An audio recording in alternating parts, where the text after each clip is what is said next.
Welcome to the LXC.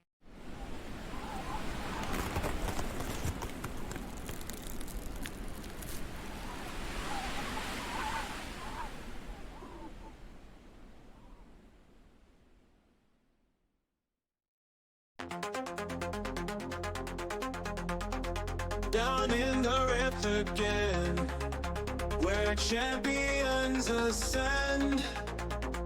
Warden league lights the night, diamond dreams burn bright.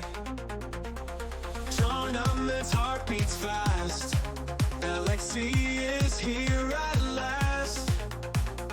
Amateurs with skill to prove, in this battle groove. Diamond rank, shining pure, victory is near for sure.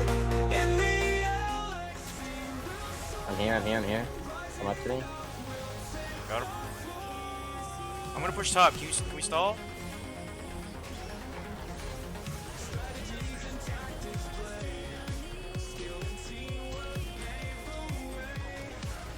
Woo!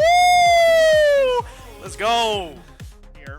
Funda's gonna flash away as they have actually caught out the Twitch a little bit as Kawoda's in trouble. They are gonna shut down Kawoda, but now here comes the cavalry, and the Twitch wasn't the main one that you needed to worry about. Epitome goes godlike.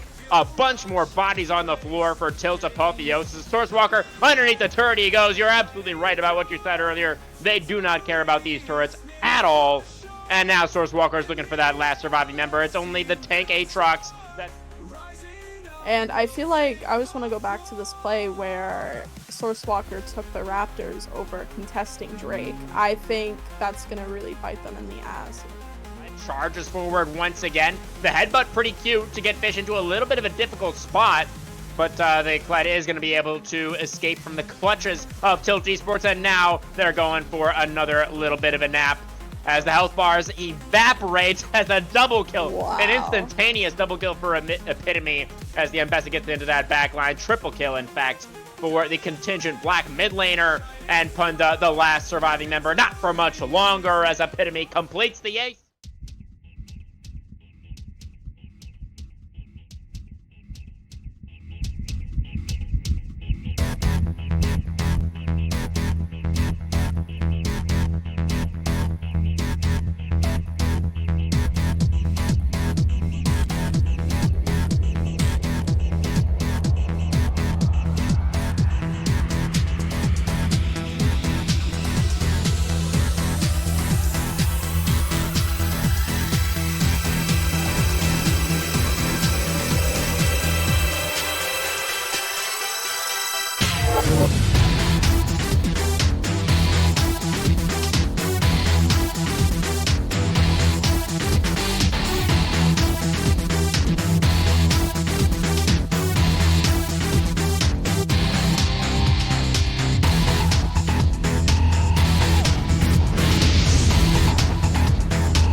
Hello, everybody, and welcome back to the League of Extraordinary Champions, also known as the LXC.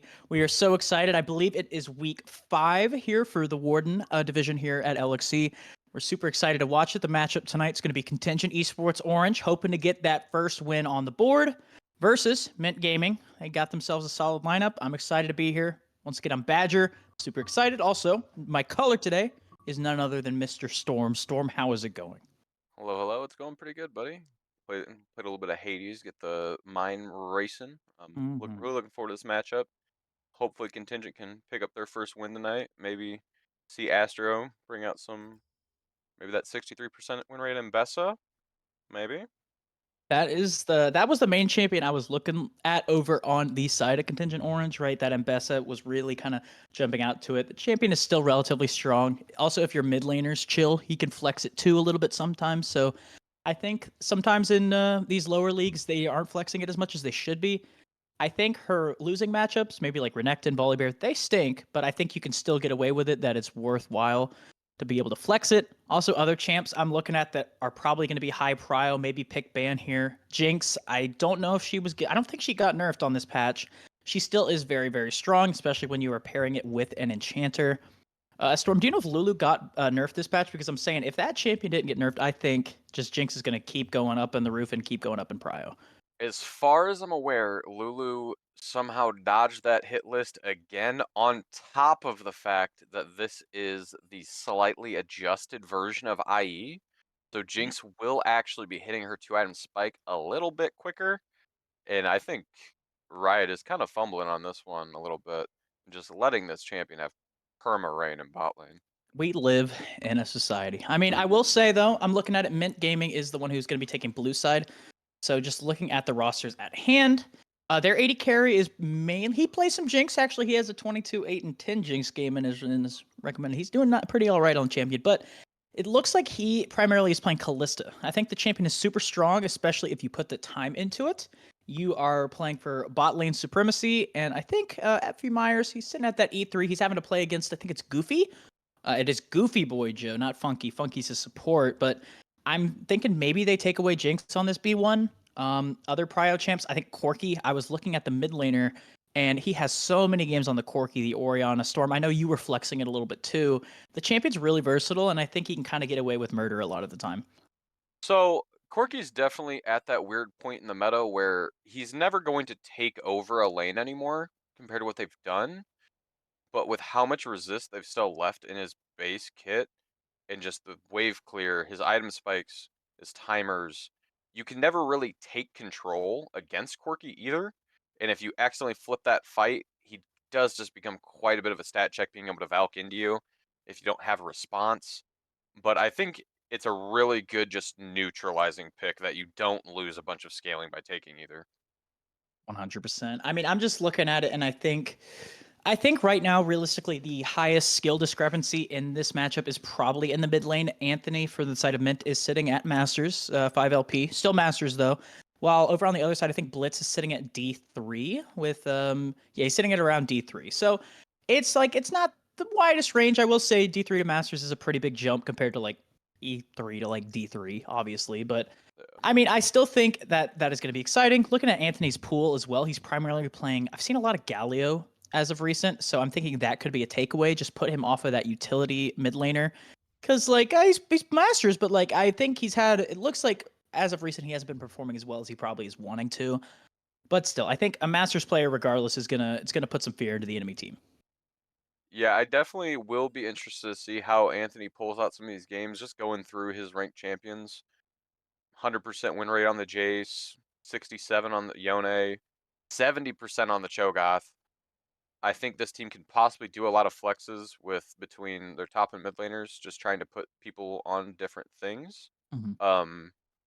The .393 KD Azir has me spooked, but I would be interested to see if it's just a plays better in comp thing for him or whatnot.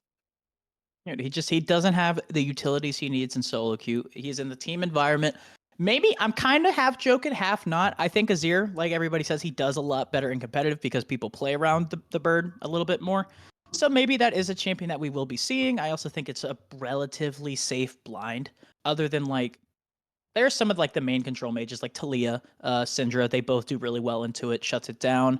I feel like Talia, she's just been kind of sitting at that 53% win rate, usually from the counter pick, but I think the champion has some blinding opportunities as well. I don't know if Blitz has put in the time on it, but still. I mean, I think it's a spooky thing. Yep, actually he does. He's put in 28 games of the Talia, so as well as the Syndra. So I think that could be something that they're looking at. I don't know. I'm excited to see how this mid lane matchup goes in particular. Yeah, I want to see how much more versatile these Warden early games get, especially with not this patch but last patch. All of the buffs done to all the domination keystones, electrocute, getting that plus 20 early can turn a lot of champions and even things like Ari into these kind of early game powerhouses that you can just bully people out of lane with your W auto combos.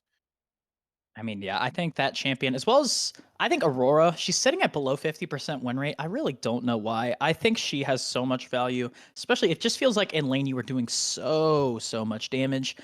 Like I said, I feel like every time I talk about it, the champ struggles into like Syndra.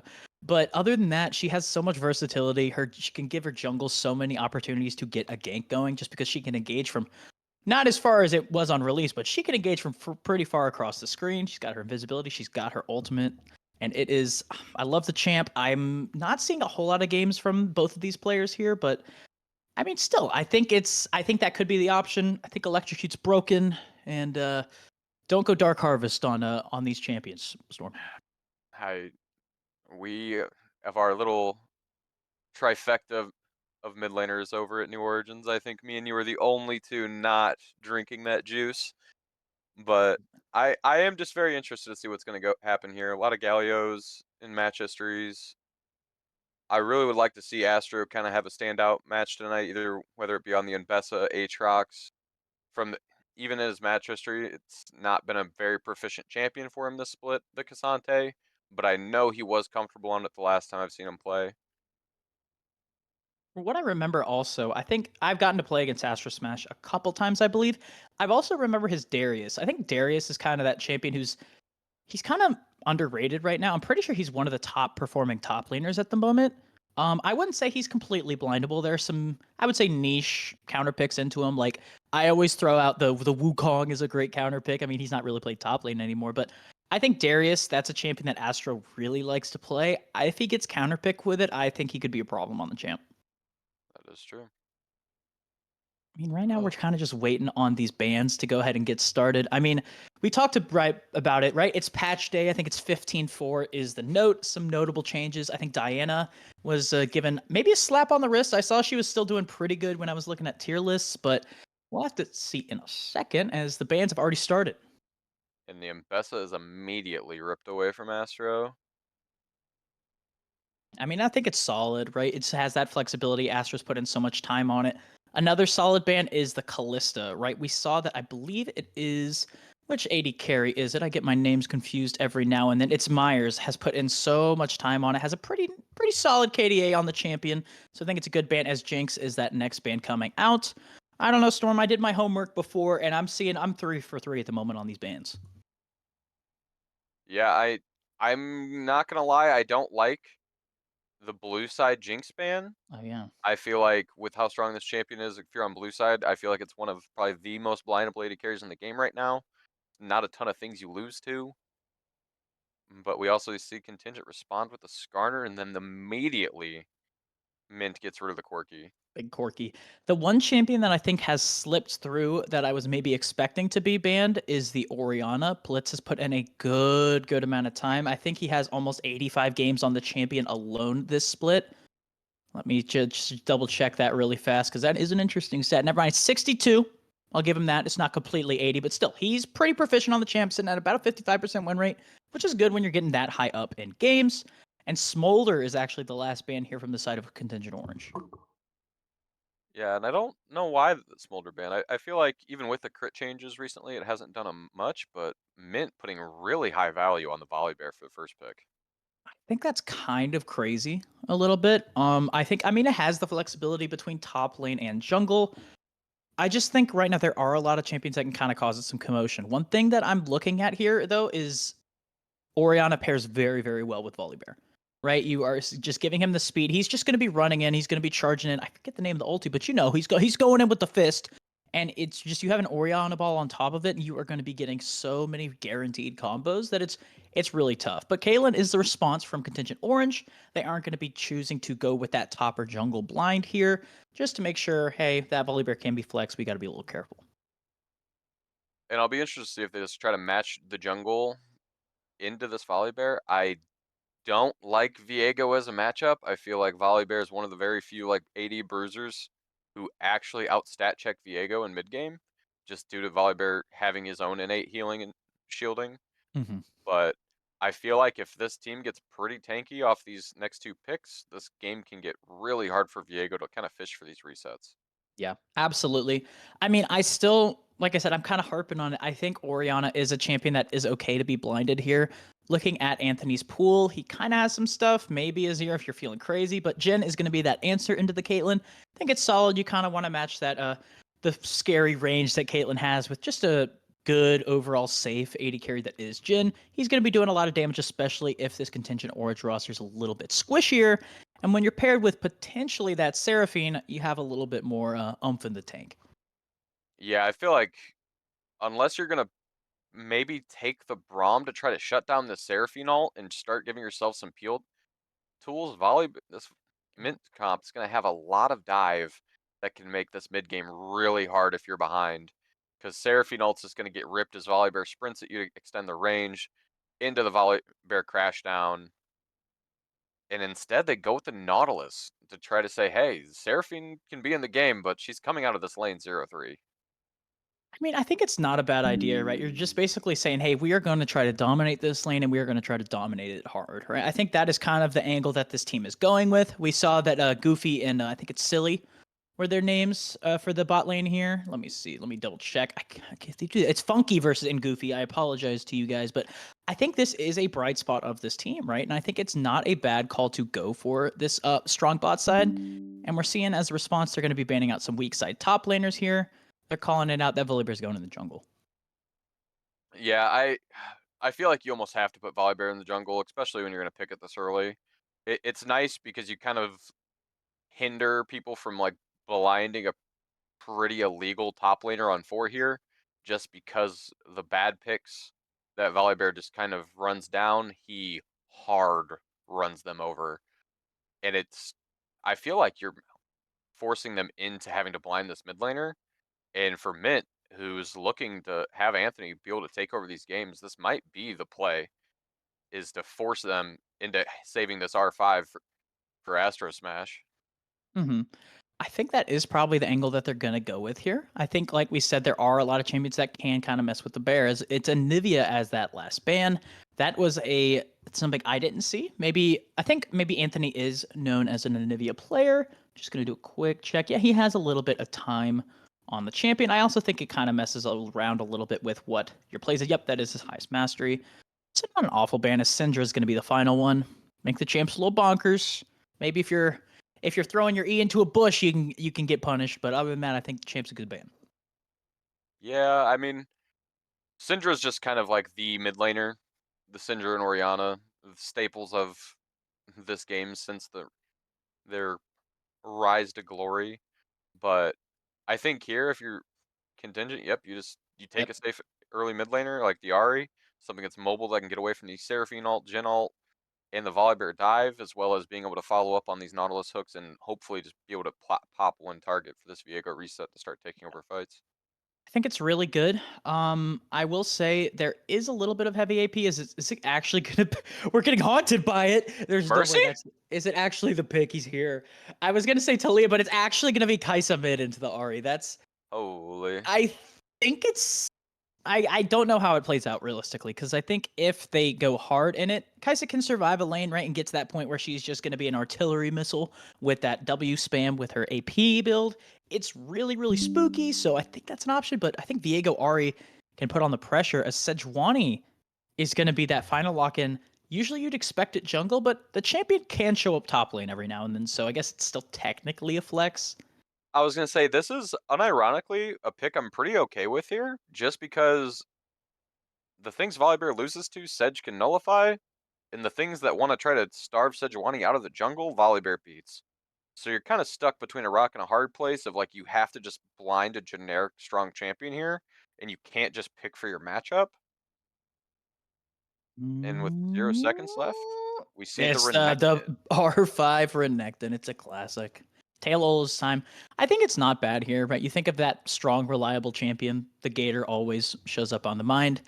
I will say the Contingent Esports Orange. That is a very, very cookie cutter draft, but it's a cookie cutter draft for a reason, right? It's known to consistently. It works. The Viego Ari Renekton, very, very strong top side, especially when you hit that level 6. I will say if this game goes hecka late, it is going to probably be in the favor of the Kaisa team because Kaisa mid, she is going to be firing the missiles and damage adds up. I will admit, I feel like the mid game for this Contingent team gets pretty hard until Caitlyn's really hit that 4th and 5th item, just because there's not a lot of fishing tools on the side of Contingent to really reach into backline and try to get access to this Kaisa, especially through the Seraphine and Sejuani, because this is going to have to kind of turn into Ari's mission, is just to try to dive, get a target, so that way the Nautilus, Renekton, and Viego can start to walk forward and fight. And I think that'll be the biggest issue, is if they can't come out of these lanes with a sizable lead, that the mid game could become a really bad choking point for this comp. I'm excited to see how it realistically plays out. Kaisa mid has shown up more times than I would have expected, especially in this split alone. So I'm excited. I want to, before we cut to break, I did want to see if the Volibear is going in the jungle or top lane. Before I make it, it's going to be Volibear top. But with that does enter my, I guess, questions about this comp, and I'm just excited to see how they play. So with that, I think we're going to take a quick break, catch up on that spectator delay, and we'll be right back as soon as this game gets started for you guys.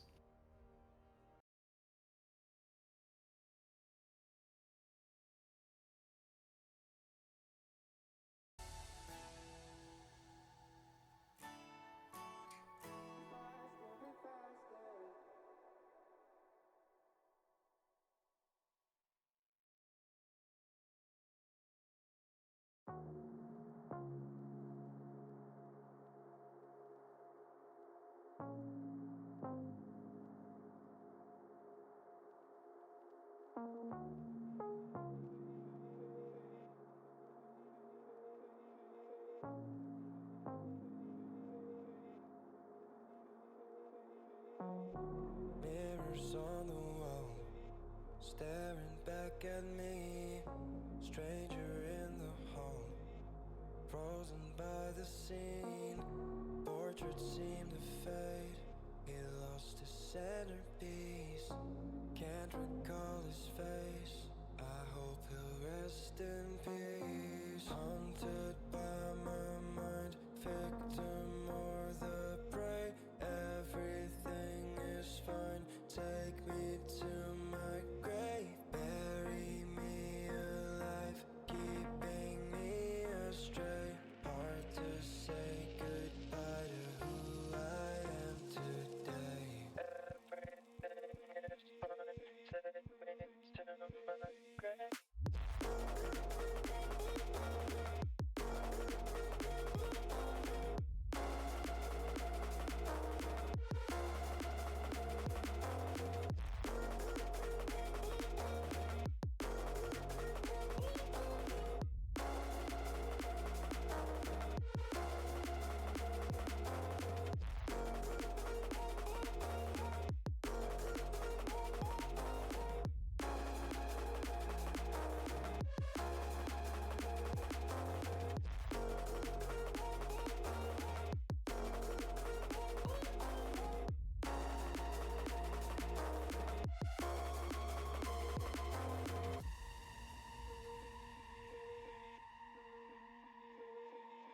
Haunted by my mind, victim or the prey. Everything is fine. Take me to my grave. Bury me alive, keeping me astray.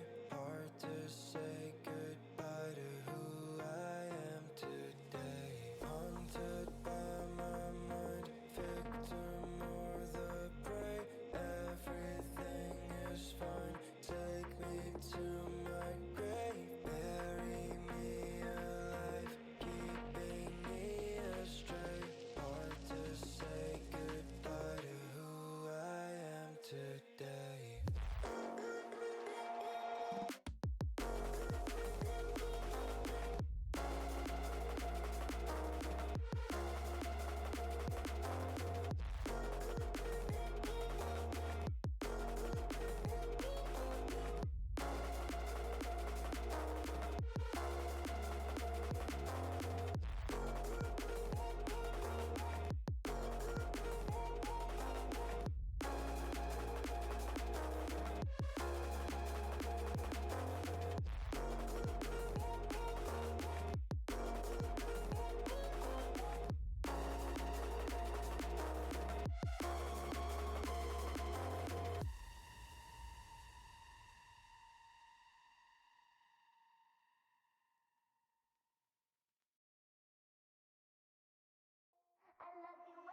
Hello, everybody. We have finally made it onto the Rift here for game 1 of this hopefully banger series between Contingent Esports Orange over on that red side and their opponents, MYNT Gaming, over on the blue, with that kind of interesting Kaisa mid as she's looking to be in a little bit of an issue here as she gets hit by the hook. Knight is also here in the angle. The charm is going to land. The charm is going to hit, and the first blood is going to go over to that Ahri.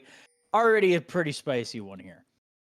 Yeah, walking into that bush when there's a lot of fishing tools in this early game, like the Nautilus hook that can catch you, holding that flash even after you seeing it, also greeting by not buying the pot early with that coal start.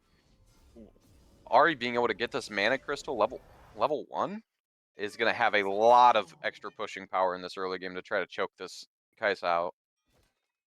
I didn't even notice that she didn't buy it. She went coal start with nope. That's crazy. I know you're. I'm just like, I'm sitting and I'm saying, wow. I know if you're a jungler, you can get away with no pots, but like Ahri, she's not someone that you can just sneeze at. She still is going to be doing some pretty good damage in lane, and the fact that he didn't even buy a health pot on his death. He's sitting here and he's like, hey, I'm gonna ball out. I'm gonna get it done. But still, wow. I think it's pretty interesting here.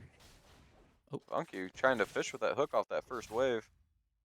And Astro trading into that Volibear in the river as well. And this is kind of the weak point of Renekton, is this beginning in your lane when you really can't have Fury generated. It's that hook almost landing there. I will say these lanes are kind of playing out. Nothing too crazy. I will say that top lane trade, it was looking a little interesting. But I just want to, right now, I always want to highlight where these junglers are going, right? Where are these lanes that they're saying, hey, we're prioritizing this? And right now, it looks like they're both trying to head down. It also looks like Viego is a little bit behind on his clear, right? As of now, I guess Sejuani's on her wolves while Viego's on that red. So she's a little bit ahead in tempo, but we'll have to see if that actually makes an impact on the lane, as right now there hasn't been anything too crazy, I guess, other than that level 1 kill. I mean, Funky, he's throwing the hooks, though, regardless. But look at this route that's landing. Goofy's taking a good amount of trades. In return, the 4th shot is going to be chunking her, but that reload is making it slow as the heal is going to be coming out, trying to buy enough time. Boatsven is a little bit low. He's going to fall. Funky Boy gets the kill on the bot. We see that the W is going to land. No root out, though, and Goofy Boy, he lives another day. Yeah, and I think both of these teams kind of know the issue of what's going to happen in this mid game, and that's kind of why Contingent's trying to push the angles here and keep going for these fights. But when we see another engage on top side in Astro, that trade is going out. A massive trade, though, over to the side of Ulverik as Astro Smash. He's trying to get some damage off, but I feel like you got to be careful, right? You're not playing with that lead that you want. You want to have the HP lead, especially when you don't have the mana. That's realistically, that is your resource that you want to be playing around. And right now, Volibear, he's still setting up a pot. Astro Smash is in a bit of a trouble. Wow, I didn't see it, man. I promise you. As somehow the Q does not bounce onto Goofy. The flash barrier into E back combo storm. brother, I haven't that patented net that is, one, but I think it needs to be. Yeah, that net is not going the right way.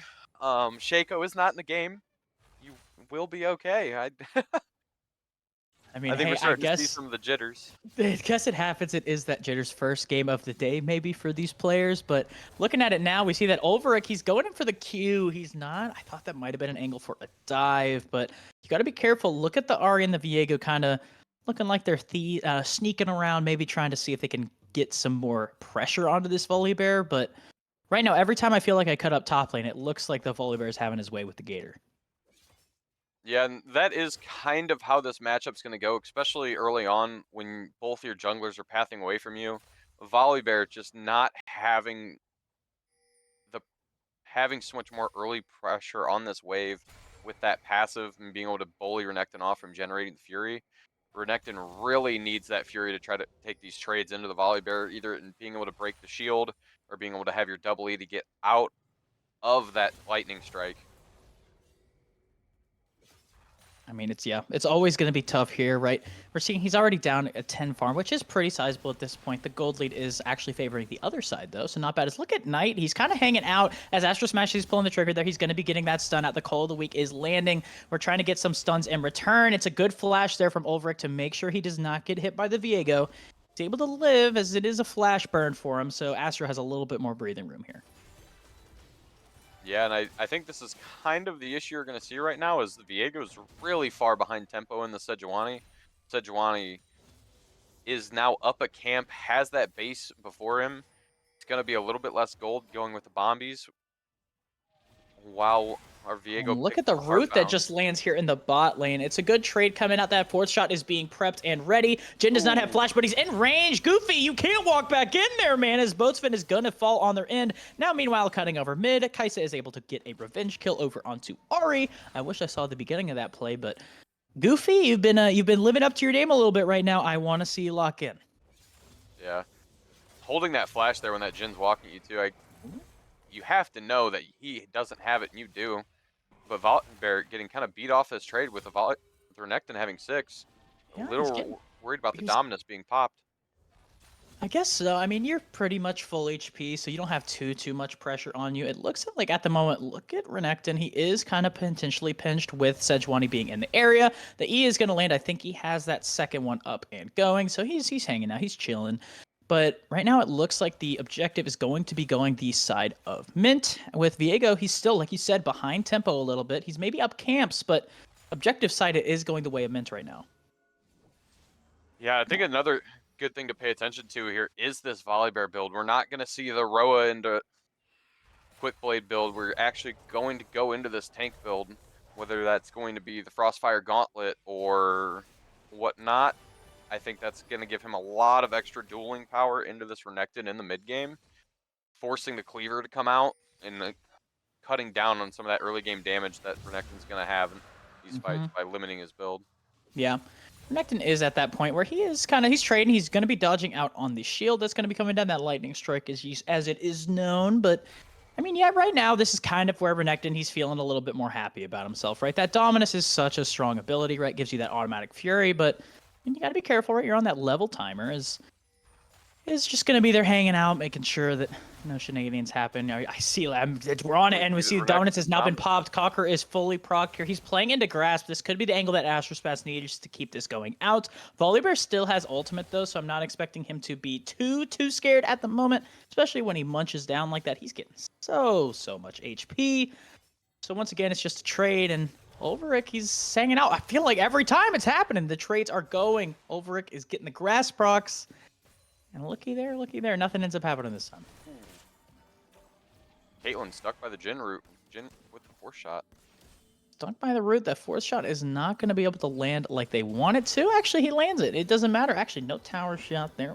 Wow. We see he knows his stuff here. Is right now, every time I feel like I cut to this bot lane, I guess the CS has even up a little bit. But this Jin, he's kind of sitting as that hero right now, sitting up 2-0. But Funky, he's throwing the hooks. He's making some shenanigans happen as we see Knight potentially sneaking in for this lane gank. I don't know if he got spotted though. He It didn't. doesn't Viego look flashed. like it, as the flash is going to be coming out to guarantee it here, followed up by the stun from the Call of the Week. We see it's going to land, followed by the Heartbreaker. Knight is on the board with that kill, and he gets himself and Astro Smash in a pretty alright spot here. Oh, and the hook is going to land. Storm, I want to give you time to talk, but it's not going to be enough. Forcing out Goofy's flash as well. This is actually not a bad fight if you are to the side of MYNT. That curtain call is going to be called. The Nautilus is forced to tank. Blitz is in the area. He's not able to get there in time. Still with 1 charge of Spirit Rush. The stun is not going to land, but the W does the damage regardless. So right now, every time I feel like there's going to be something happening, it's going the way of MYNT Gaming here in this bot lane. Yeah, I am praying for your job and your vocal cords, by the way. These teams just keep fighting. I mean, Nautilus gives us his best get down Mr. President impersonation he can give, but these teams do not seem to want to slow down. But with the, oh my gosh, with the reins of how this game has been going, the gold lead has still kind of separated itself a little bit. We're seeing about 1.5k in the side of MYNT, which maybe that's the coal stack, maybe that's the fact that the Jin is collector and he's 3. Who's to say? But what we're about to see is the fact that Luckified was doing a little bit of a drift action there, not able to actually land it, but I respect the attempt regardless. As right now, that gold lead, it's not budging anytime soon, probably. Yeah, no, these teams are really just sitting here and boxing back and forth. And the bad part about this is MYNT are the ones coming out on top of it, and they are definitely not the comp that's supposed to. Caitlyn is known for running her lane phase, and she's now having to deal with it into 3-0 Jin. This Kaisa pick that we were thinking is probably going to get bullied early game, but can become a mid-game menace on that 2 items, is still even in farm and is an item completion up on that Ahri. Yeah, the mana immune has been completed like we talked about. Now cutting over to the mid lane, I think Ahri is still down that ultimate. It is coming up very soon. The stun is going to land, but with the fact that it's just the Sejuani knocked right into the Renekton's waiting Gator pause. As we see right now, it's going to be Knight following up. That flash is a little bit too ambitious, man. As we see Luckified is going to fall, enabling the Grubs to go back to the side of Contingent Orange. And look at the Ahri. I thought you got to be careful. The charm does land. She's able to get out with all her spirit rushes there. Yeah, Sejuani thought they could play out of that corner and flash over that wall and just did not realize the Avengers were there. Oh, and look at this solo Avenger here. This is a solo movie as Ulrich is going to try to land the stun. You got to be careful, man. The jungle and support are on the prowl, but nothing's going to happen. He realizes, hey, maybe I should back off a little bit. This guy, I will say, he is stacking up that cheddar, and by cheddar, I mean armor. He's got the thorn mail. He's got the chain vest. He is going to be tanky, and I mean, when your only AP source is Ahri, it's not a bad way to build here. No, definitely not, especially even with a champion like Ahri, where a lot of that damage is coming from the true damage on the back of her Q. The other thing I think we should take note is this build for Volibear has actually been nerfed this patch with the nerfs to Fimbulwinter and Unending Despair. So we may see if that's going to matter in this game in particular, in this matchup, to maybe see if maybe the AP split pushing Volibear build was the play. As if we see now, there's a lot of action everywhere, but I was looking at top lane, but we see that the root is going to land onto Luckified right now. Funky Joe's able to land the hook that he needs. That's a 2-man ultimate from the Seraphine there. Goofy's doing a lot of damage on the backside. Knight is able to go on a killing spree. The Seraphine is following this fight. He's going the way of Contingent Orange at the moment. Luckified is rooted. Blitz gets the kill that he needs. The hook lands. It's massive. We see that FL Myers is going to fall. The shutdown goes the way of the Caitlyn. We saw that the bot lane was going in the direction of MYNT. It got flipped right on its head just then. Yeah, they will not stop stepping up. These teams just want to box, and that was a really bad fight for Myers there, getting caught by that Nautilus hook. Good trading there, as we do see the dragon is going to go as that extra prize at the end, but every time I cut up, right, Ulrich, he wasn't in that fight, but he is doing a good job of putting this pressure onto the Renekton. He's forcing the TP back, and I think Ulrich, he's okay to just be clobbering away at this tower, potentially get a little bit more gold into his pocket. Astro is trading aggressively back into it, but remember, Ulrich and the Volibear, he kind of likes these extended trades even with the grass, but I feel like it's a bit of a heal off there, just fighting back. The dominance has been popped from the side of the Renekton. Ulrich is doing his job. He's getting the shield from the lightning strike. Astro is trying to do his damage. He has max fury, but look at this guy. He's tanking. He's tanking. He's going to heal. Then gets the chomp. The thunder slap. It was a little off, but you know, he doesn't have the mana to chase him down. But look at Kaisa. Anthony's on the hunt in that first strike. You're flashing. All right. I mean, I guess style points, but like Anthony picks himself up one. Yeah, these are not the ways you want to die. I mean, if you got to die to the Volibear, you got to die to the Volibear. It is what it is. I don't know if that's what he was trying to flash and maybe keep that kill credit off of a Kaisa, or if he was going to try to gangster move, flash back to his pink ward and trick him into keep going forward maybe, but speaking of going forward, we see that Luckified is now hanging out with the Kaisa, the Spirit Rush, to make sure that that W, I think it's, you know what it is, you play Kaisa mid, but you know the Kaisa W, it does a lot of damage. I don't know the exact name of it, but just know, hey, get away from that ability. yeah, the Kaisa Void Seeker definitely in this build is kind of her bread and butter, especially what's going to be able to choke this team out in this mid game is with that cooldown once it gets evolved, constantly going down that 60%. As we see, the curtain has been called here from the Gen. As a teleport also on the backside. It is Kaisa. 2-man charm land, and it was a little funky, but we're going to see that that hook is going to land, followed by the depth charge onto Butsman.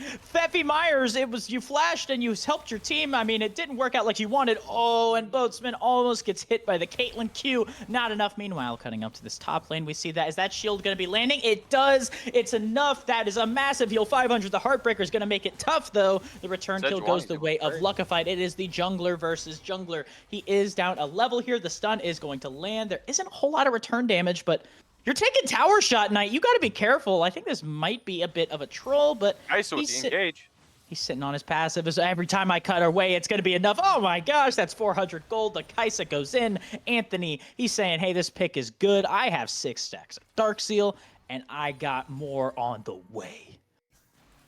And this is only going to get harder in these next couple stacks on this Mana Mune is gonna evolve the Kaisa Q as well. And then that dueling power is just gonna keep getting higher, especially into this comp where there's not a lot of tools to really disturb this Kaisa. I will The max say, they can do is fish with that Ari charm. yeah, I will say, yeah, it is realistically kind of about the Ari and the Viego. Viego is kind of been doing a good job. Knight has been finding the angles that he needs. He's sitting at 403, so he has some damage in his pocket if he finds the angle. But like you said, I feel like it's realistically kind of tough to find this angle that you're wanting, right? We see that there's a lot of sustain and a lot of peeling from the Sejuani, peel from the Seraphine here. So if Viego finds the miracle angle, it's good, but how likely is that angle going to show up? Oh, but look at us. Speaking of angle, Funky finds another hook onto Butsmavin. I don't know. That might be how you pronounce his name. But speaking of with that hook, we do see that there might be a little bit of interaction around Shelly here as the Rift Herald is being contested. Ulrich is positioning like he wants to make something happen. They are at that point. Anthony is also moving up. The hook is not going to land. We see that Luckify is charmed. It is a nice four-man ult.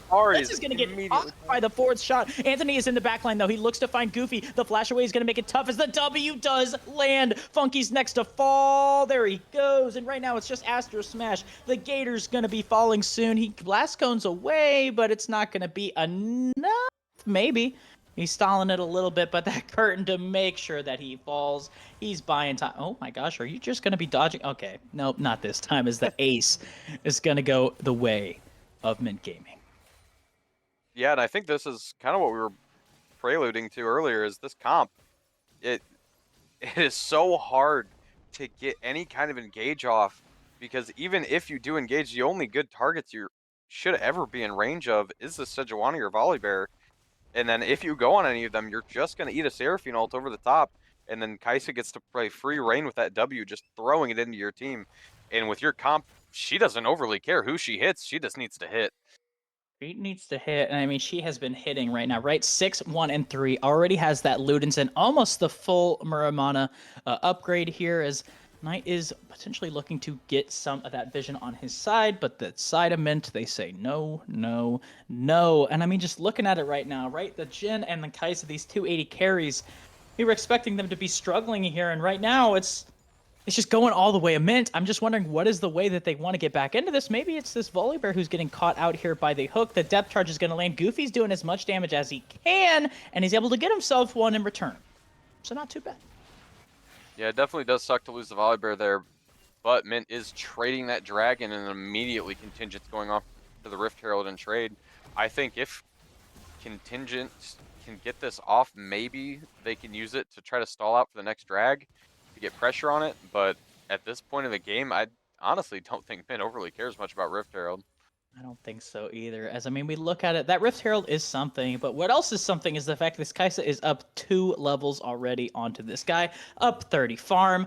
That, it looks like it's going to be Horizon Focus. Oh my gosh, that second W, if it lands, the Spirit Rush is going to buy enough time, but look at the members, they're here, as Effie Myers is going to get the kill. Look at that TP from Astro.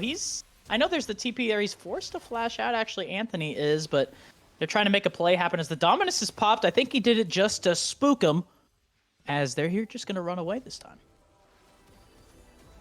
Look at this. Yeah, you can see Astro wants to try to make something happen here. Sadly, someone must be calling him off, trying to get this engage in, knowing that Kaisa just had to flash out. And honestly, if they're going to find a timer, it has to be soon. You need to start being able to leverage this 4-in-1 Viego and try to get these resets, and maybe that's your way into this backline, is if you can flip one of these tanks and just get their engage tools to be able to lock up either this Kaisa or the Jhin, and then hopefully you've got enough damage in your Viego to flip one of them. But if you can't make that happen, I don't know how you really win one of these fights right now. I mean, it realistically is looking bleak. We see that Anthony is opting into the Medjais. He is feeling that confident that he is going to be free firing at this point. And like we said, the realistic only threat, especially Ari's having to go Merc Treads, we do see that the hook is going to land, but only with Goofy on the wing. I don't think it's going to be enough damage to actually cause any threat to this guy, as he's just going to walk away, and I feel like basically that tickled him a little bit. As we do see, oh my gosh, I only saw the end of that, but saw, look at how much damage Anthony is doing. He is unstoppable at this point. With that, I think that Void Seeker, like you said, in that ultimate, if you hit one, they are done, right? They are going to fall. And speaking of falling, I think that Otacon is going to be going the way of, you guessed it, MYNT Gaming here. Yeah, and that Viego getting caught on that vision, catching that first Void Seeker, and then the second one to detonate the plasma, and then Kaisa just ripping the ult into him to finish him off and guarantee that objective. And right now, I'm thinking, what is the angle back in, right? It is 7.5k in the favor of MYNT. They are taking every jungle camp, and they are taking the wife and kids too. It is tough to play from this point, right? You got to try to find an angle. You got to find that miracle. Maybe Anthony gets caught sleeping. He just goes in and he doesn't realize, hey, Renekton can pop my shield. That's like, realistically, I'm thinking of it ways out, and I'm kind of feeling like I'm Doctor Strange at the end of Infinity War, right? There aren't a whole lot of options here, Storm. Yeah, this is almost having to play around your vision, maybe Death Brush somewhere and be able to pop someone immediately before this Kaisa can play into her rotate. Funky might be the one who's getting caught here and pop the depth charts to try and buy enough time. As we do see Luckified is going to land the ultimate. Goofy, you got to run, but you can't. Effie Myers picks himself up a nice double, sitting at 9, 1, and 4. But look at this top lane. They're trying to make the play. They're going in with the ult. Oh my gosh. As we see, this might be a one. This is for sure a 1v2. As we see, she dodges the W. Oh, no. That's a little nasty. I'm going to be honest. If you're Kaisa right now, you are feeling unstoppable. Yeah, I think going into game 2, we might not be allowing that to happen again. He seems immensely comfortable on the pick, even with it not being in the match history. And at this point, this is Kaisa's game to lose if they were even to try. But with the way Anthony's playing, I don't think he's going to give him the opportunity. I mean, Anthony only dying in that level 1, right? Basically, he got caught snoozing a little bit, and he said, hey, it's time for me to lock in, right? Has basically gone unkillable. He's not died. He's gotten 9 kills. He's gotten 4 assists, and he is probably putting up damage numbers that people would dream to have, right? It is scary, and I mean, hey, it's not all Anthony, right? Effie Myers is also doing a great job as well. As he's got a really good support system, right? I feel like Butts Maven has been hitting the ultimates that he's needed. Luckified has been providing that peel that he needs, and that Volibear, he's being a bit of a stinker. Look how much armor that guy has, by the way. Look at Anthony. You got to be careful, as that W is not going to land, but that, we talked about this is your game to lose. That I got a little bit of got a little spooked there, but nothing this time. He was worried what that damage per minute stat was going to look like at the end of the game. He hadn't been fighting for the last 40 seconds. He said, you know what? Square up. I don't care. As look at just the damage that is being. This thing is melted.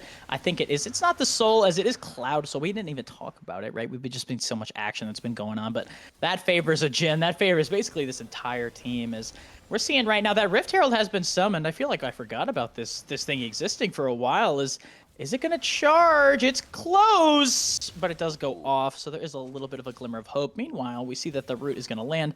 I feel like that tickled that bear as we see Blitz once again is forced to go on the run as the ultimate is going to be called. The curtain is landed, followed by the charm. Blitz, how'd you get hit by that, man? As another double kill goes the way of Jhin. It is just 3 members left of Contingent Orange, and with the gates being unlocked here, I think it's almost curtains here if you are MYNT Gaming. This is your game, and I think we're probably going to be going to game 2.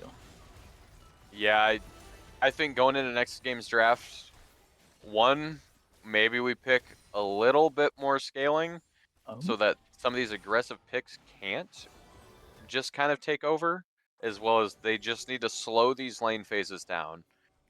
Jinx and something like the Jhin and Caitlyn, don't get me wrong, they can scrap in this early game, but you are not wanting to flip these kills back and forth. You want to be able to control these waves and be able to choke people out. And I mean, right now, it feels like the choking has gone the other way this time, right? It's tough to play from this position. You got to be thinking, realistically, like you said, you're thinking more about game 2 from this point, right? You've gotten outscaled. You're kind of sitting at the point where maybe if my Viego's going crazy, if Ahri hits the charm of all time, it could work, but just right now, I feel like they can kind of brute force it. It's kind of a wallet diff, right? You can just take any fight you want, and I feel like it's really, really hard for MYNT to lose this. Hey, I've seen crazier, but I don't know about it this time. Yeah, and it looked like they were trying to see if they could find an angle on this volley bear, but the Sejuani rotating up to defend it. And we're just seeing them start ripping the Baron immediately. Kaisa with this build, being able to poke with that W as they come into it. Jin with the Ws make this super hard to really walk up and contest. And as much as it sucks to do, I think they just have to give it. They Kaisa do. goes in. Oh my god! Where did he go? He gets hit by the W with the R. Night Force to flash away. That, I think, I blinked and she was gone. As I mean, yeah, you just look at it right now. The gold lead is in the favor. Sejuani flashes forward. This Kaisa is up 7k gold on her laner. By the way, this champion is unleashed. That champion has to be gone. I don't care if it was in your lane. Oh my gosh, the a tank, support by is the way. getting popped. So, I mean, hey, I guess this champ is just mind-blowingly bonkers. I mean, right now you can kind of just say you are knocking on victory's door.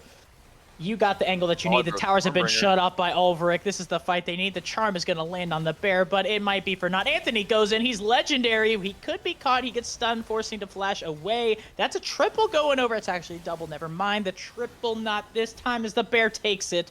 Blitz and Goofy, they're trying to do their best, but there's a lot of damage, and it's looking like they're playing with their food right now, Storm. This game all the way goes to MYNT Gaming here. Yeah, and I think a lot of what we were talking about earlier, where this is going to be Anthony's kind of masterclass to this contingent team. Ulrich flashing into the fountain to try to save Myers KD there. I mean, wowzers, right? Like, I mean, I will say when doing this prep, looking at, I would not have expected Kaisa mid to be the angle that they are going with here. Doing 36k damage. You know who did the second most damage? It was Myers. Only 15k less. I mean, looking at it, what a performance there from Anthony. We had our doubts. We saw his Azir KDA, and he said, "Nah, I was just messing around. This is my time to shine." And when you are up a game, you are up 16k at 26 minutes. Goodness gracious, how do you respond if you're contingent orange?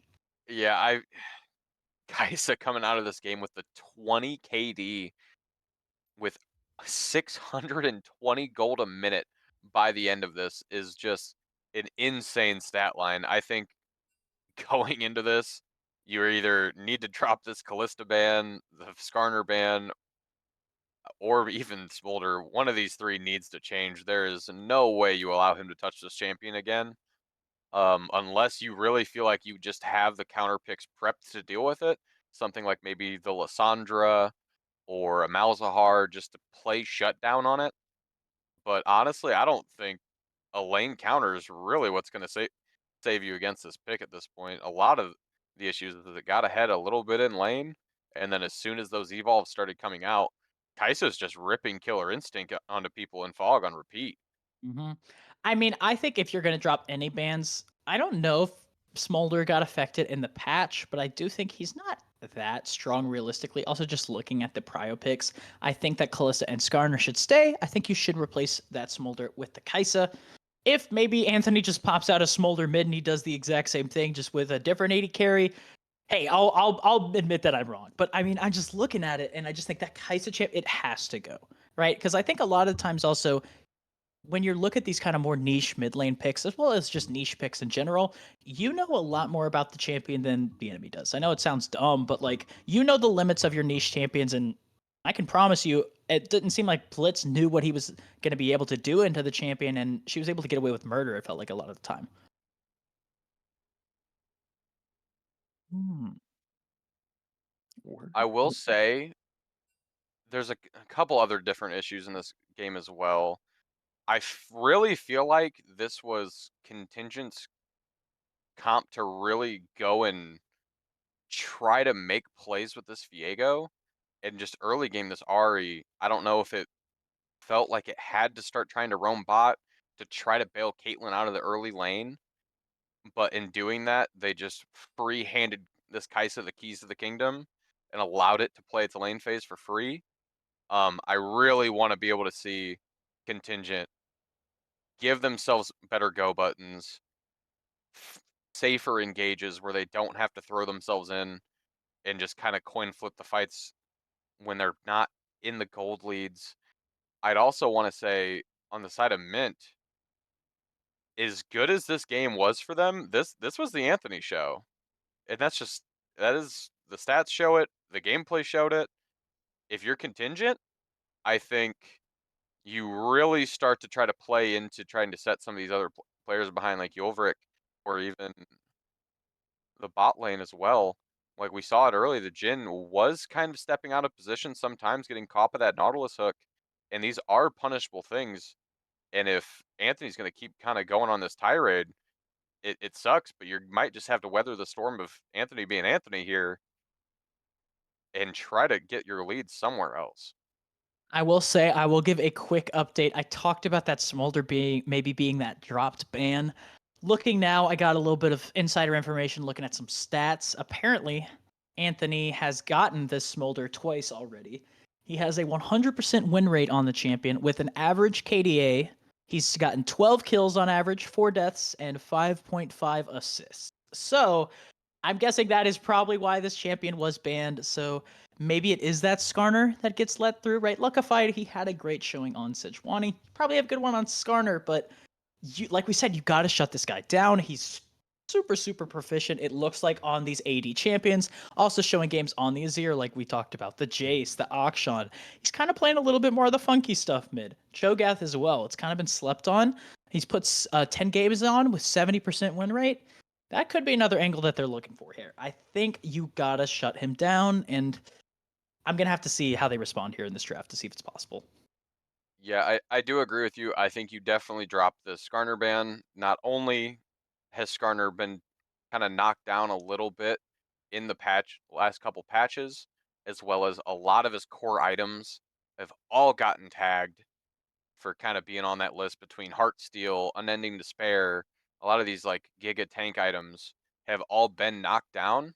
I also think there's a lot of counter picks in the meta that can kind of stop this Skarner from playing the game. We've seen a lot in the lower league in Crusader with this like resurgence of Morgana jungle recently.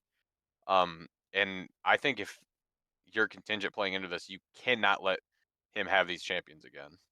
100%. I mean, I'm just looking at it. Also, like, you would think Ari is kind of that champion who can kind of get away with murder. She cannot, like, she's pretty safe. She has her Spirit Rush, and we saw she didn't die too much. But I think, like we said, I want to see kind of these champions that basically their goal is we're just going to make it so the other mid laner does not get to have fun, right? Maybe champs like the Lissandra, champs like the Malzahar, right? Basically saying, hey, I'm making it so you can't do anything. I got my buddies who are hanging out in back. I'm going to be calling them, and they're going to show up to potentially put Anthony in on the body bag, because it's like I'm just sitting here and I'm just saying, how do you play, right? Because it's like, if the Smolder's that strong, if the Kais is that strong, these unconventional mid laners, what is this guy going to do on his like standard mids, right? That he's been putting this time into.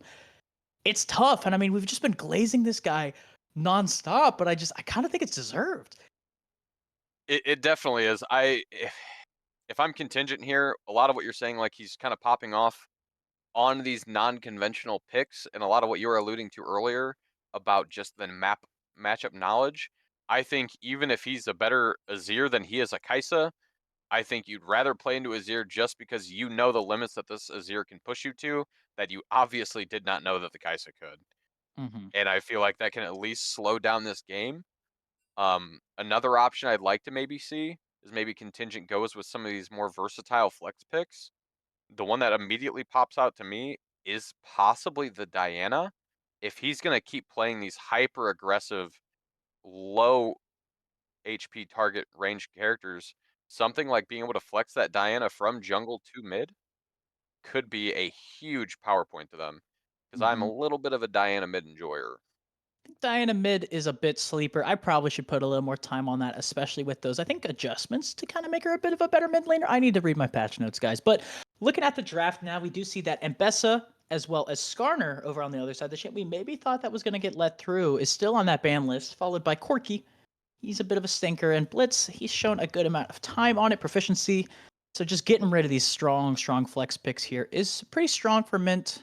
They're feeling good, but I think the make or break point is seeing what is going to be banned from CEO, and it looks like Smolder, and I would bet Kaisa. So it looks like Callista's probably going to be let through. Yeah, and it makes me wonder if they've got an answer planned for this Callista. Whether they go with the OG counter pick and just taking the Ashe. I don't know how much the old movement speed changes they made to her really affected that matchup. I think Ashe's changes actually are what made it worse for the Ashe side of it and her losing a little bit of that early game. Um, but we'll see right here if they allow that Kaisa to kind of take reins in this game again, or if they decide to keep the Callista off the board.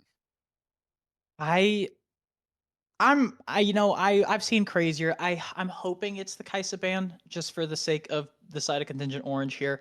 It is the same bans from the side of MYNT. They're just banning those strong champions. Even Jinx on blue. I think if you're gonna be looking at Prio with Kaisa, but there it is. It is taken off the board. But Callista, it is jumping out to me as that ban, so I'm expecting to see that be the B1 lock in here. It is a staple in pro play to lock that champion in early. You can get that support counter pick to kind of fix its holes that you need. The Renata, the Nautilus, I feel like it can go with anything. It's what I'm expecting, and I'm completely wrong, as Volibear is their B1. Yeah, and honestly, I'm perfectly fine with the Volibear B1 again. You just showed you're competent in playing it, even taking it topside on this B1. Honestly, if I'm Mint, it doesn't seem that Contingent's really willing to play the Callista, so you don't really have to force pick it early, and you can just kind of scoop it up on one of your later blinds, as well as trying to guarantee yourself that counter pick in your support matchup to try Mhm. to control that lane phase. Yeah. Meanwhile, CEO, it is the Knight Pantheon. I think this is his most proficient jungler by a good amount, right? He's been putting in a lot of time on the champion.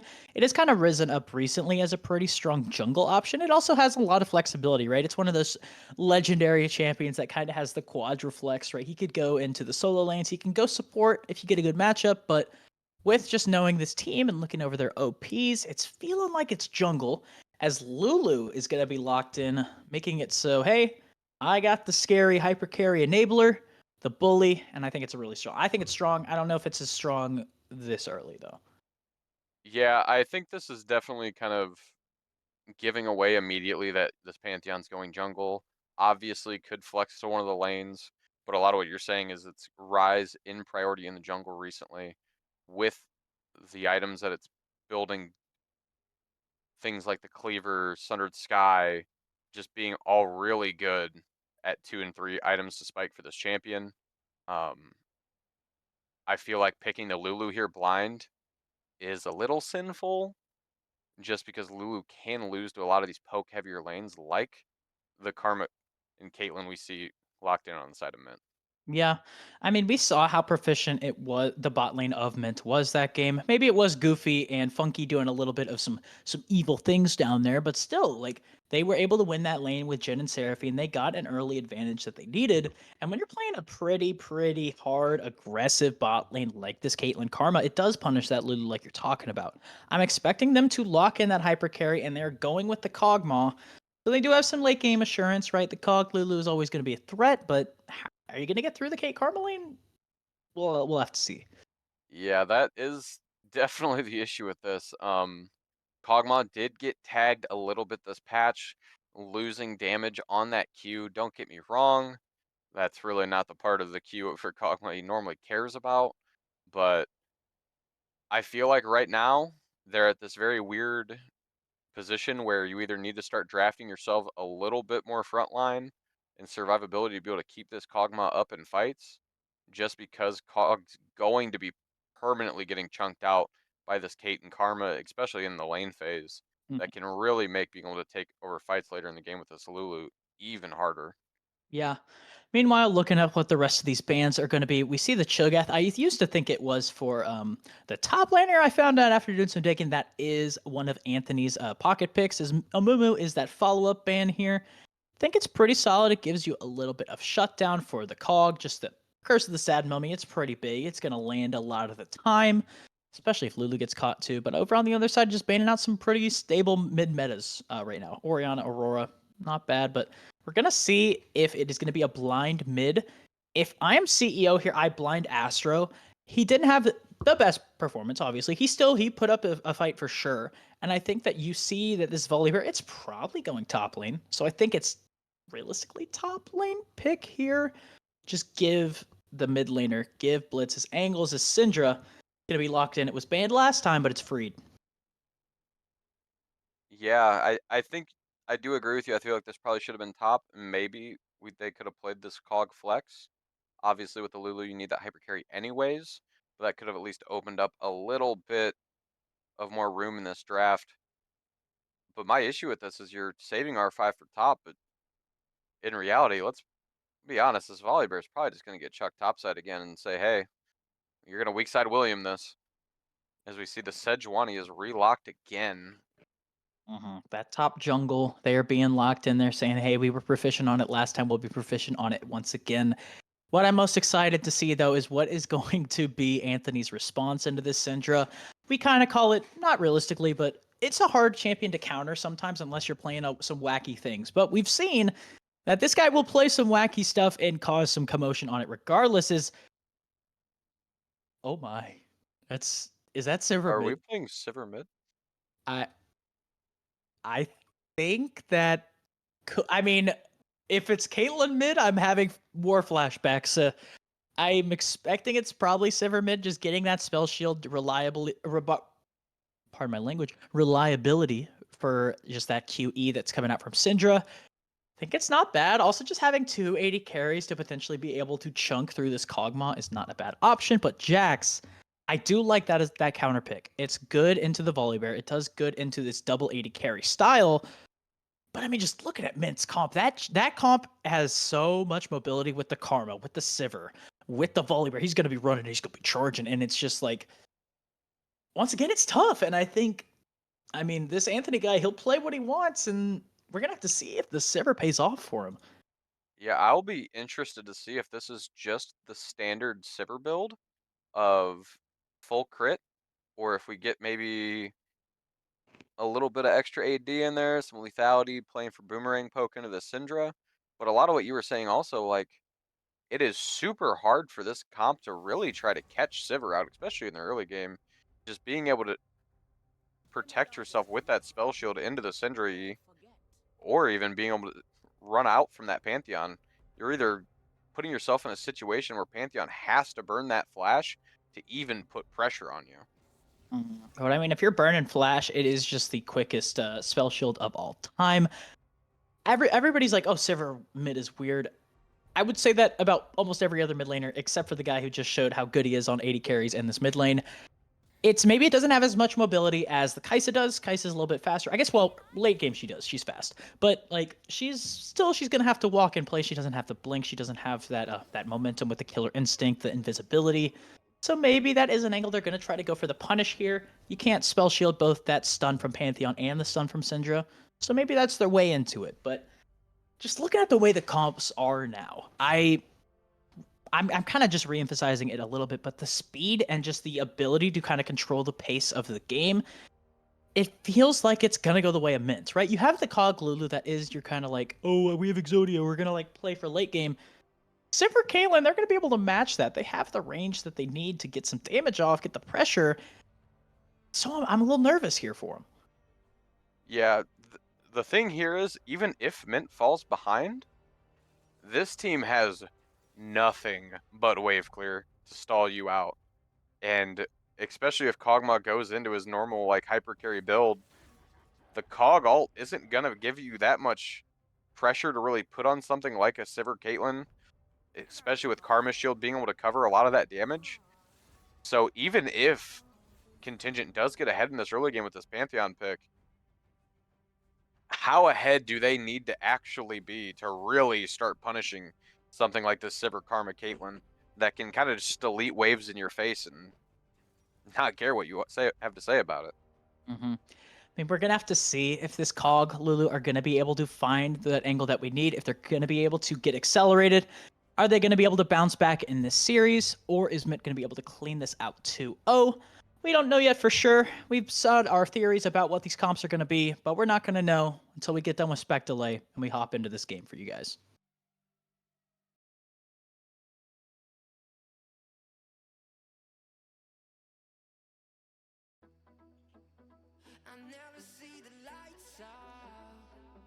They get me overdrive.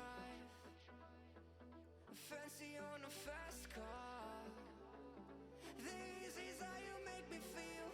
Don't stress me now. I got the overdose. I'm feeling it in my bones.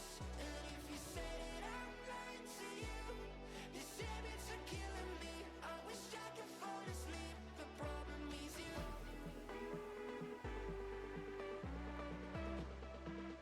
Oh, I got the overdose. Oh, you are my overdose.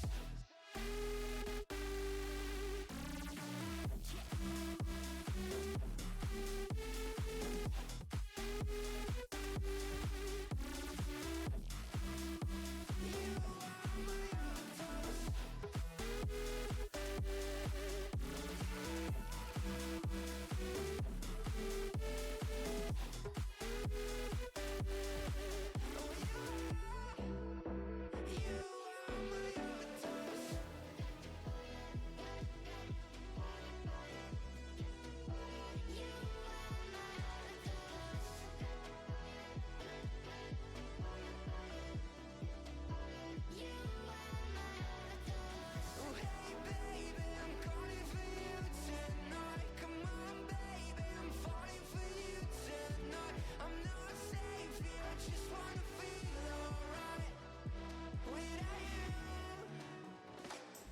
Don't stress me now. I got the overdose. I'm feeling it in my bones. And if you say that I'm lying to you, these habits are killing me.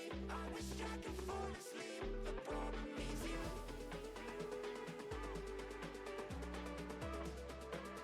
Oh, I got the overdose. Oh, you are my overdose.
Welcome back, everybody, to Game 2 of this series between Mint Gaming, who did have that early lead. I mean, I was going to do an intro, but look at the side of Contingent. They are getting some activity going here, but this series, it's been a bit of a banger. They're getting that ward down, but even though Contingent Orange, they lost that first game, that's not stopping them from putting on the objectives early. Look at that synced base storm. Wow, that's everybody strives for that. Yeah, they are locked in after that game one. We're ready to try to put a show on. obviously getting spotted out by that Sejuani, and Volibear being able to get the Thunder Strike poke to nullify that invade, obviously. Still able to get that ward in. But Myers and bots looking to get a little cheeky in this lane with that I Karma think level this 1. is super, super smart, right? You're going to be catching them coming back. You saw that they were going for the invade here as that mantra Q. Well, she did start shielding. You're not going to hit the Q, though. So the trade didn't actually go as good as you probably wanted it to. But still, you're getting that early pressure down, and good call out from the bot lane of MYNT here to get that early advantage, potentially. And the thing that's going to be interesting in this game is obviously the Sivir pick, starting with the Ricochet level 1. Is not And what I would have thought. The Kog'Maw's deciding to throw hands at level Kog'Maw 1 is again. doing a lot of damage. I mean, you talk about it being a scaling pick, but like, I mean, if you get the buff from Lulu, you're still going to be putting on the pressure, right? You get the W, you're going to be spitting game.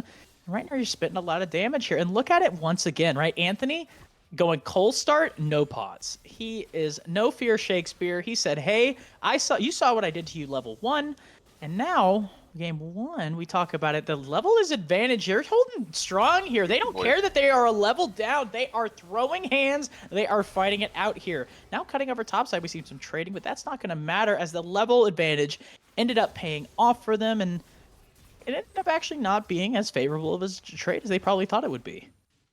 Yeah, Karma being able to kite Caitlyn out with that shield and kind of get away from that Kog'Maw bio or barrage kind of saves that trade. Being able to get the heal and that barrier out of the Kog'Maw and Lulu while only trading that Karma heal is Ooh, and actually look at the pretty net damage that's positive going as out. well. The shield is trying to save him. That headshot is going to do a lot of damage. He's pretty low, but he does still have the Lulu at the end of the day. He's trying to farm up, but look at the fact Sejuani's on this bot side here. I mean, Pantheon's here too, but like, if you're still this low, you're getting poked down this hard, I'm thinking a dive could potentially be on the horizon. Yeah, and that's kind of where this Pantheon seems to be kind of sniffing, seeing if he can get here As first. the level 3s have been popped, but Knight is here first. As the Q is being slowed down, Myers is doing a good amount of damage in return. Luckified is here. The flash out, followed by a flash in from Luckified. They're trying to do some damage here. We see that the stun is going to be landing. They're super low. The spear is not going to land. Every member is low. They're on a knife's edge. It's just Bots Maven. He's leading the charge. He gets the flash, and he gives that first blood over to F.E. Myers. And right now, I thought there was going to be a little bit more Luckified low, but the Cog is going to fall first in this one. Yeah, and that's a big chunk to lose there. Keeping both their flashes still trying to grid them out. And you see Karma just connects that root, flashes forward early to guarantee it, to then be able to get that early gold into the Caitlyn is going to be huge for this early lane phase. Well, you know where the early gold went into for Kog'Maw is he's taken a page out of Anthony's, I guess, playbook here, and he went with the Cole. I kind of think I'm not a fan. I think you kind of are maybe saying, hey, we're just playing for as late as possible, but like you're playing into double 80 carry with a Karma Sejuani. Like I'm just thinking, is that what you realistically want to be doing? You saw the advantage you had with just even level 1. I feel like giving over these free stats, right? Look, Caitlyn, she has the Dirk already. It's tough, and I just think Cole is not the move here. Oh, and you see that Sejuani pathing back topside to try to cover this Volibear so we can get this wave in. Maybe try to get that reset, get that tier, be able to start stacking that mana to kind of survive this early lane phase into the Jax. Mm-hmm. Trying to stack the cheddar, trying to get some stuff done. Jax, we do say has a bit of a favorable matchup into the Volibear, but we see it's relatively an even game CS-wise for the top laners. The gold lead, even though there was that first blood over to the side of MYNT, it's only 500, so still very, very much in shooting range.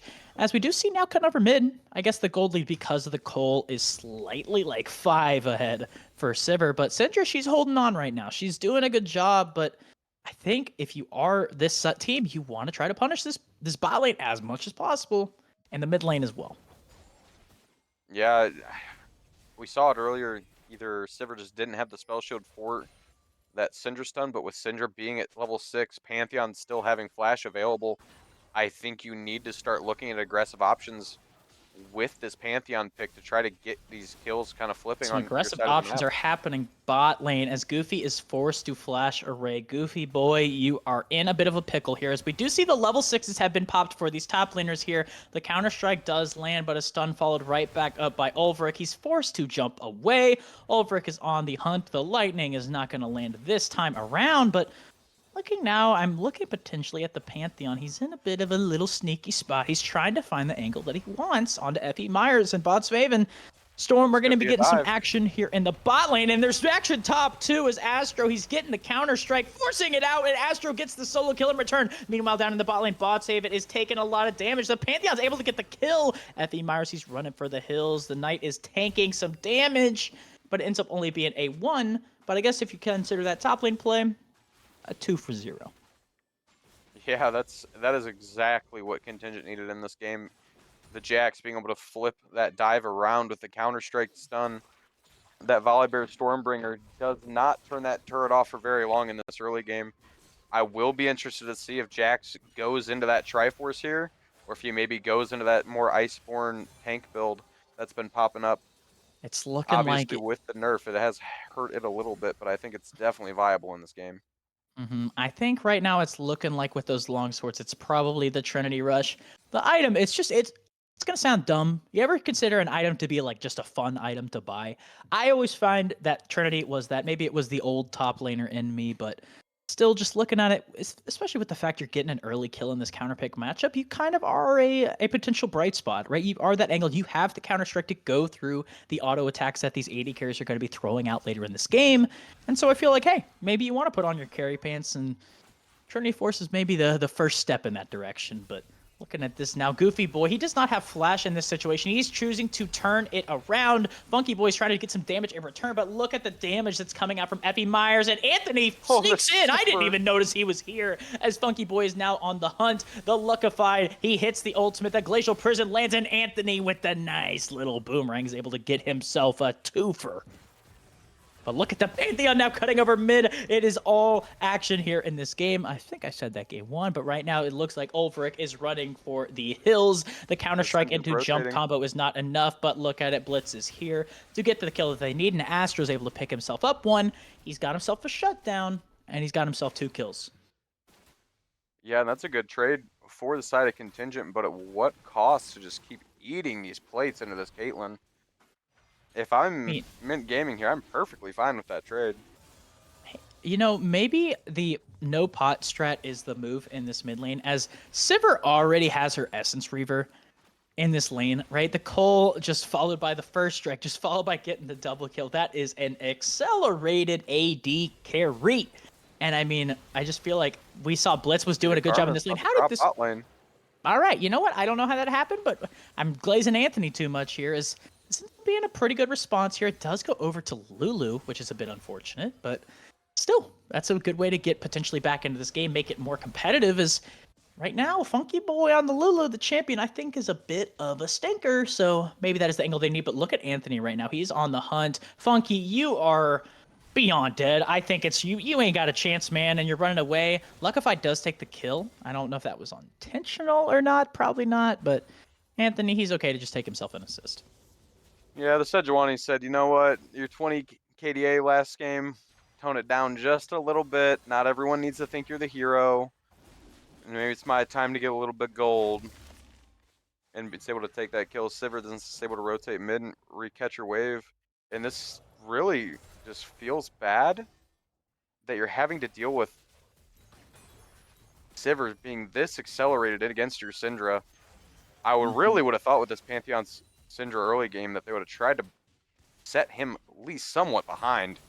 I mean, right now we see Knight once again. He's kind of been prioritizing this bot lane as he does it once again. The rapid growth is going to be forcing Botshaven up into the air. He's a bit abandoned here. The Caitlyn saying, hey, I can't help you, unfortunately, here, as they're actually giving the kill over to Pantheon, not giving any kills over to the Kog'Maw. I don't know if they just weren't thinking about it. I think you got to get this Kog'Maw away back into this game. And like, because I mean, look at this guy. He's getting first strike procs for days here with a Ricochet, and who's stopping him later? I mean, don't get me wrong, we're flipping these kills onto this Karma and trying to even out the CS onto this Cog Caitlyn, and even with that, with the Ooh, plates. but looking here, the Glacial Prison is going to land. The Counter-Strike does hit 2. He might find the angle out. I don't know if he has a ward, but it's not going to realistically matter as Ulfric is hanging out, but it looks like it's going to be the play. The flash stun immediately followed by the ultimate from the Volibear. He's running for the hills. He's trying to do some damage in return. The Stormbringer is about to run off here. Luckified is still full HP, trying to buy space, and the flash, even though you have 2 kills, the kills are actually all, well, no, there's one on Lulu, are mostly on this top jungle. It's still going to be the top jungle from the side of MYNT that are going for the grubs, as I was going to say, but Astro is now TPing in. He says he wants to make something happen, followed by the Grand Starfall from the Pantheon. Never mind, it is the grubs going the way of Contingent Esports Orange. Yeah, but on the other Ooh. side of this map, MYNT is just able to trade that first tower with the early work they put in with that Caitlyn. Also then just forcing the Syndra to have to flash out from that Karma Mantra Q slow. Look at this trading here. Oh my gosh, that is a half HP from a level 980 carry. Storm, it only gets worse. It only gets worse from this point, right? Look, oh my gosh, you gotta be careful as if the Boats Maven's gonna be getting the damage out. Luckified is flashing in. He's trying to find the angle, forcing the flash away from Goofy. Anthony is gonna be on a killing spree. He gets the kills that he needs. The root is not gonna connect from Karma. Goofy is able to live once again this time, but we're gonna have to see if it sticks, as right now they are holding onto this mid tower as Knight and Blitz are in the wings to potentially see if they can find an angle, make something happen here. Yeah, if you're on the side of Contingent here, you need to start figuring out a way to put the Sivir behind, whether that's burning this Pantheon's Starfall, waiting for your important engage flashes to come back up, and just burning everything at one time to try to catch it. But if we keep just letting Sivir free play, then this game is going to get out of control again, just like game 1. I mean, look at this. What might be out of control is Boatshaven is a little bit low in this position. And speaking of low top lane, the heal is going to potentially land the flash away from the lightning strike. It's tough. Ulfric is now on the hunt. He's going into the brush here. The ward, but look how much healing is coming out from the bear. He's not going to have that for soon, as the shield is not up in time. Astro's on a killing spree, and he gets himself another one on the board. Yeah, and I think we're starting to see where the B1 Volibear, when you're going to continue to send it topside, can get risky here, especially when you're not overly playing around it super well early. And this Jax could possibly be this answer to this Sivir in this mid game if he can keep snowballing. I think that might be the way that they're going to be playing this out, right? Because, I mean, Volibear still late game is going to be putting on some pressure, but if this Jax can continue to get accelerated, he can be that split push threat that this team needs. That is an angle for them to win this, right? Because, I mean, you got your Pantheon, you have a lot of pressure on the side, especially if Sivir's just hanging out by herself in solo lane. I'm sending the whole escapade, the whole goon squad. Shout out to my team. To that team, we are killing that Sivir on repeat.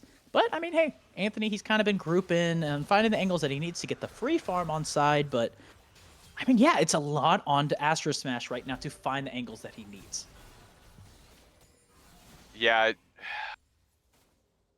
If I'm the side of Contingent, I'm maybe putting somebody onto an extra sweeper and trying to choke out some of this vision. Or we need to start flipping some of these kills and getting them into this Kog'Maw to try to match where our gold's at on our scaling members. Don't get me wrong, Pantheon does use this gold well early, but you're going to hit a point where Pantheon is not going to kill people through this Karma shielding, as well as it's just going to be hard to kill these tanks. We see the Sejuani go in with the Glacial Fight is Prison. going in, followed by the Stormbringer from the Volibear here. Funky is taking a lot of damage, and it's going to result in his death. As we see, Knight is now caught between a rock and a hard place. Blitz is here with the TP, but it's not going to be enough. A shutdown goes over to the side of Volibear. The flash coming out from Anthony that they need. The stun is going to land. This is going all the way to MYNT. The triple for the bear. He didn't get a kill up top lane, and he said, hey, Astro, look, I'm now you. But Astro is trying to find the angle in with the counter-strike, with the jump. But remember, you only got your cog with you in the back. And that play, once again, goes the way of MYNT. Yeah, I mean, this is all gas, no brakes from the side of MYNT. Being able to use that Volibear Stormbringer pretty aggressively.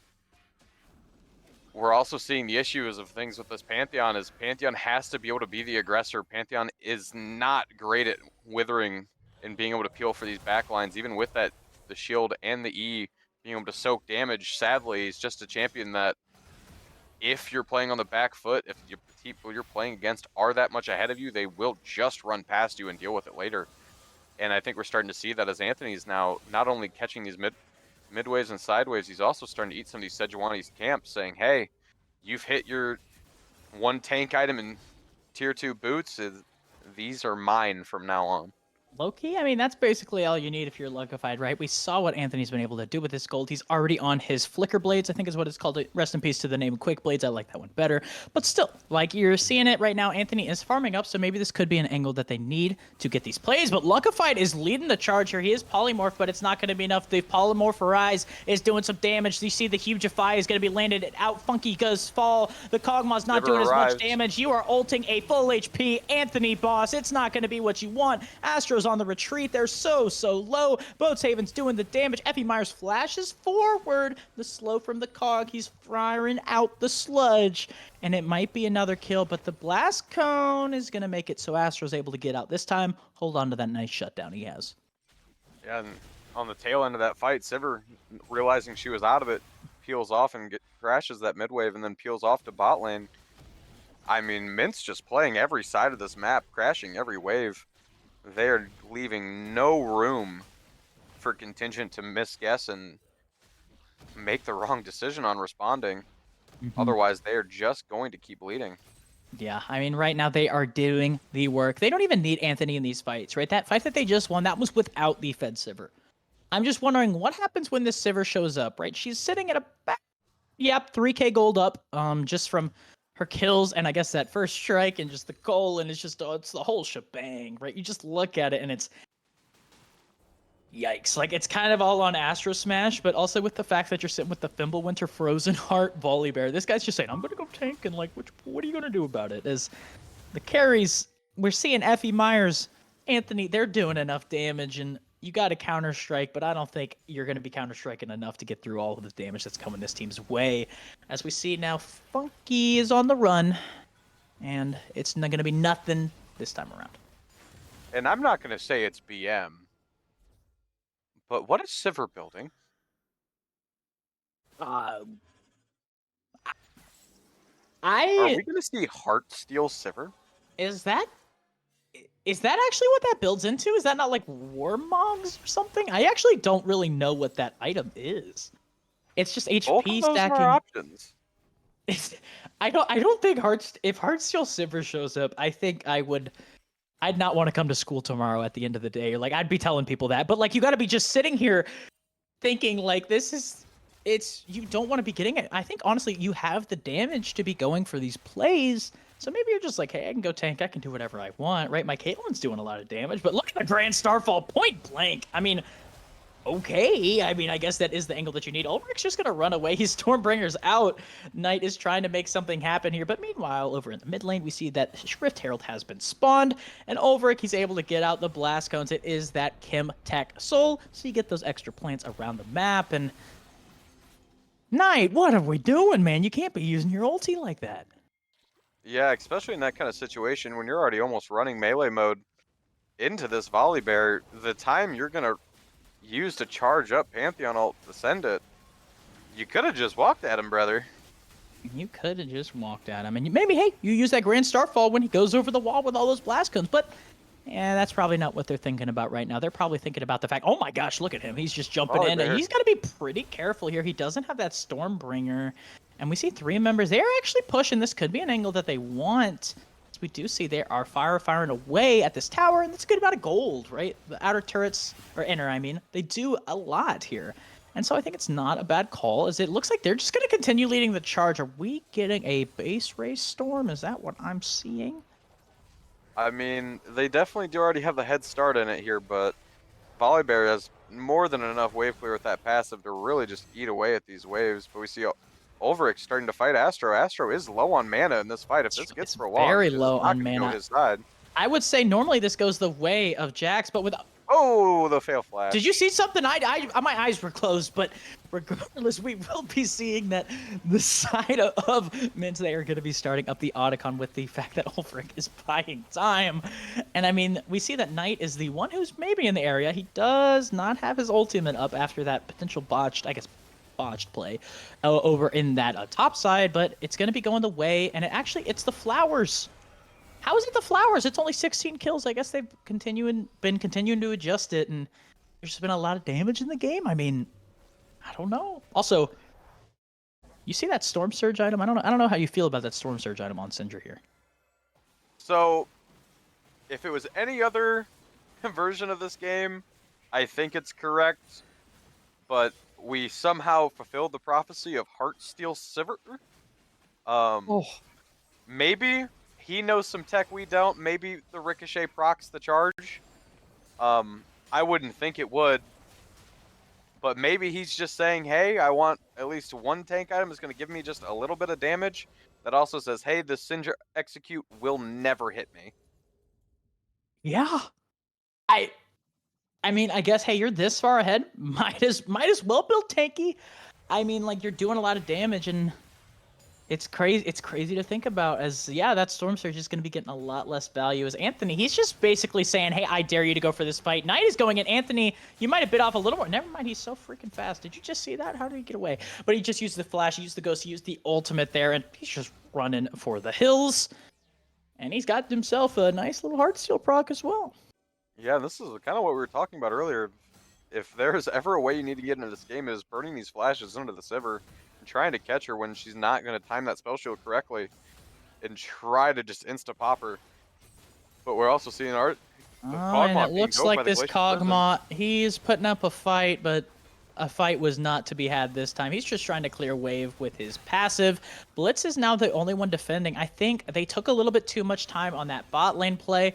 They're just letting Anthony do whatever he wants. Anthony, we talk about how much of a threat he was last game, and I think that is kind of coming back to bite Contingent Orange right now.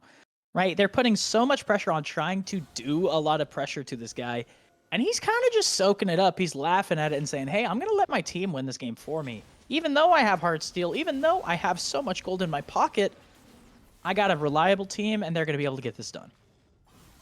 I will say with this build also, what do we go fourth now on this Sivir? Do we go into something like the Shield Bow or the Pen item, or do we just keep getting a little wackier by the minute? I think you could go as wacky as you please here, right? It's just, we're seeing this game, and it's tough. Like, I'm looking at it. Anthony, he's able to get the wave clear off. Meanwhile, these junglers are trading with each other. I don't think anything actually too crazy happens. Is that tower is going to fall once again. But yeah, right now, the side of MYNT, they're backing up. They're trying to just get their resets off. Never mind, you just trolled your jungler, man. I can't believe you. But he's just going to get the damage done. And you're just trying to farm up, right? I mean, Syndra's been keeping up farm-wise with this Sivir, at least. It's just, you're playing at a first strike Sivir. She's got the coal. She's sitting up at 3k up. That's a lot. That's a lot. As that gold lead, it realistically is actually on this Sivir, mainly. And I guess the Sivir being up, the Caitlyn being up at 205, the O3 Kog'Maw can be a bit of an issue here. We see Sivir is tacking into a little bit of lifesteal here. Maybe she's just gonna go for the BT, saying 50% crit and CDR, making sure I never run out of mana is just all I need out of this crit tree. And as long as I'm a bruiser, I've got Caitlyn enough with me to carry the actual crit damage we need in this comp. And just deciding to be a menace with these ricochets. The menace is here as Ulrich is running in on all fours, bear crawling his way and finding Funky Boy. Funky Boy with the fat heck of Goofy Boy. They are doing a good job of trying to buy space, but I mean, yeah, I'm just looking at it, and you have this dragon. It is soul point from the side of MYNT. It looks like it's not going to be contested here, as I think right now you're kind of, if you're MYNT, you're kind of just waiting on the objectives to spawn, right? Like you're saying, hey, Baron's going to be spawning soon. That is something that we can potentially pressure.